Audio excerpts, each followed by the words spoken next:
So, ఈరోజు ఏం చెప్తున్నా అంటే నేను రీసెంట్‌గా చాలామంది స్టూడెంట్స్ కార్డియాక్ అరెస్ట్‌తో చనిపోతున్నారు. మాస్టర్స్ స్టూడెంట్స్ అంటే జనరల్‌గా చూస్తున్నా. క్రికెట్ ఆడుతూ చచ్చిపోతున్నారు. లేకపోతే పడుకొని లేచేలోపు చచ్చిపోతున్నారు నిద్రలో. ఇవన్నీ ఏంటంటే ఎక్కువ స్ట్రెస్ తీసుకోవడం వల్ల.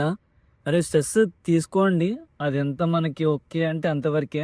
బట్ డోంట్ గో బియాండ్ అండి. ఎక్కువ ఆలోచించే బదులు నీ చేసే వర్క్ మీద పెట్టు. So, you will be get some confidence. నీకో కాన్ఫిడెన్స్ వస్తది. నీకు స్ట్రెస్ వచ్చే బదులు కాన్ఫిడెన్స్‌గా మార్చుకో దాన్ని. సో, ఎందుకంటే మన గురించి ఒక ఫ్యామిలీ అక్కడ వెయిట్ చేస్తుంది ఇండియాలో.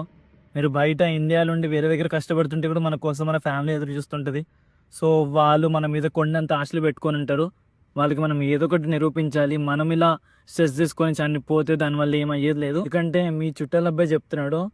బికాజ్ అన్నీ చూసి నాకు చాలా బాధేస్తది అని చెప్తున్నా. మోటివేషన్ కాదు. బట్ మీ ఇంట్లో అబ్బాయిలా చెప్తున్నా. ఓకేనా? ఉంటాను మరి. ఇట్లు మీ చుట్టాల అబ్బాయి.